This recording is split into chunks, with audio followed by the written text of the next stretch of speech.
Orphanotrophos was a Byzantine title for the curator of an orphanage, the director of the most important orphanage, the imperial orphanage in Constantinople, established in the 4th century and lasting until the 13th century, eventually rose to become an office of particular significance and ranked among the senior ministers of the Byzantine state. History. In the spirit of Christian philanthropy, the Byzantine world showed particular care towards the weaker members of society, including widows, orphans, the sick or the elderly. Orphans were either adopted by foster parents or sheltered in monasteries or in orphanages, the latter often run by monasteries. In Constantinople, the Byzantine capital, there was a particularly large orphanage in the northeastern corner of the city, at the site of the ancient Acropolis of Byzantium, which eventually came under imperial patronage. According to the Patriarch of Constantinople, it traced its antecedents to a series of charitable establishments founded in the reign of Constans II by the Patriarchos and Protovestiarios, Zotikos, for which the latter was canonized by the Church. According to a novel by Emperor Leo I the Thracian in 469, Zotikos was the first to bear the title of Orphanotrophos. In the 5th century, the priests Nikon and Acacius, later Patriarch of Constantinople, are known to have been successively orphanotrophoi in the capital, while another future patriarch, Euphemius, held the post in the provincial town of Neapolis. The legislation of Justinian I often mentions the orphanages and the office of orphanotrophos, but it was not until the reign of his successor Justin II that the institution in the capital acquired its definite characteristics. Justin and his wife Sophia, with the aid of a Protovestiarios also named Zotikos, built an orphanage near the Church of St. Paul, probably the church of the same name near the gate of Eugenios on the sea wall of the Golden Horn mentioned by Nikephoros Gregoras,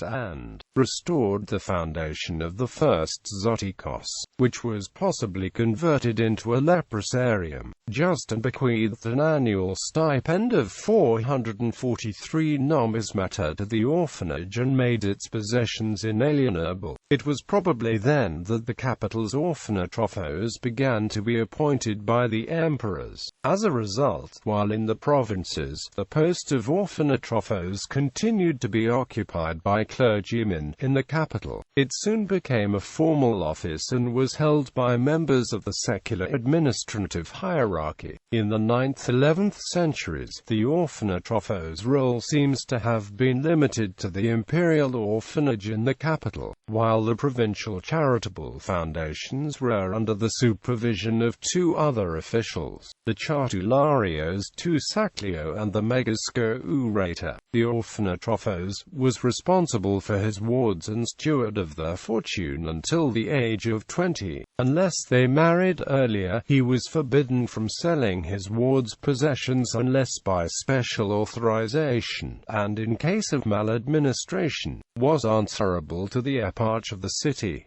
According to the 10th century De Ceremoniis, the orphanotrophos had the following subordinate officials: the secretaries of the house, probably administering the new orphanage founded by Justin II and Sophia; the secretaries of the saint, probably in charge of the original orphanage founded by Zotikos; a treasurer, apparently in common for both establishments; a number of curators of unspecified function, perhaps administering affiliated institutions.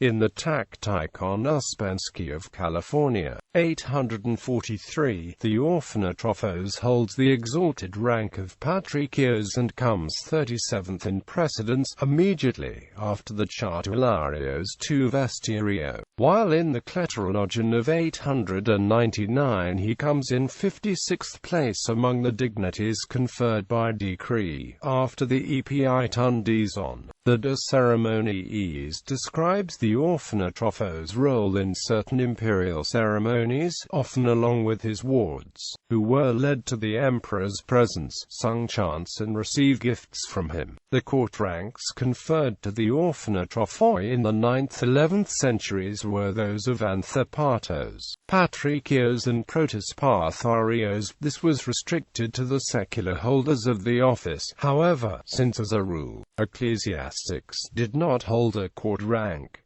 Several holders of the office, however, combined it with other secular administrative offices. Most famously, the eunuch John the Orphanotrophos rose to become the virtual regent of the empire in the late reign of Romanos III Argyrus, before raising his brother Michael IV and nephew Michael V to the throne. John was named Orphanotrophos already under Romanos III, and after becoming a monk soon after, he divested himself of his other secular titles and maintained only the former, by which he is known. The imperial orphanage was restored after being damaged by earthquakes in the late reign of Romanos III Argyrus, but had once more fallen into disrepair by the time of Alexios I Komnenos, whose manifold charitable activities included its restoration and the foundation of a veritable township of charitable institutions around it for the blind, lamed and crippled, or elderly. Alexios endowed the institution with considerable revenue, and founded a school where the orphans could receive a free tuition. Alexios' son and successor, John II Komnenos, enlarged it further. During the period of the Latin Empire, its fate is unknown, but it is likely that, like most Byzantine public buildings, it fell into disrepair. As part of his wide-scale reconstruction of the city following its reconquest in 1261, Emperor Michael VIII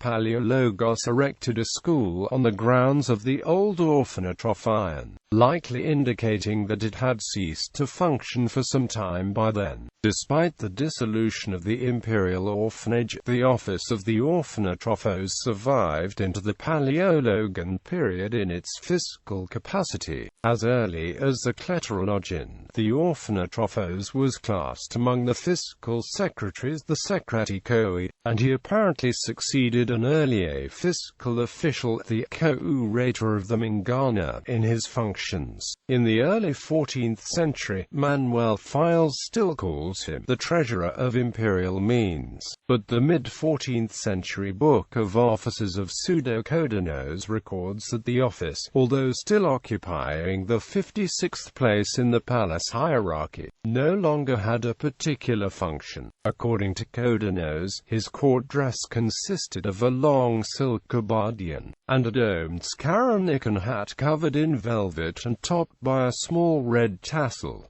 List of known Orphanotrophoi. A number of seals of otherwise unidentified holders of the office have also survived. One records a datos, Orphanotrophos and Vestarches, while the others cannot be certainly dated. Two seals also survive of subordinate officials, one of the deacon Michael Tetrapolides, clerk and functionary of the orphanage, and another, dated to the 13th century, of Nyctas, bishop of Ionopolis and Chartularios of the Mega Orphanotrophion.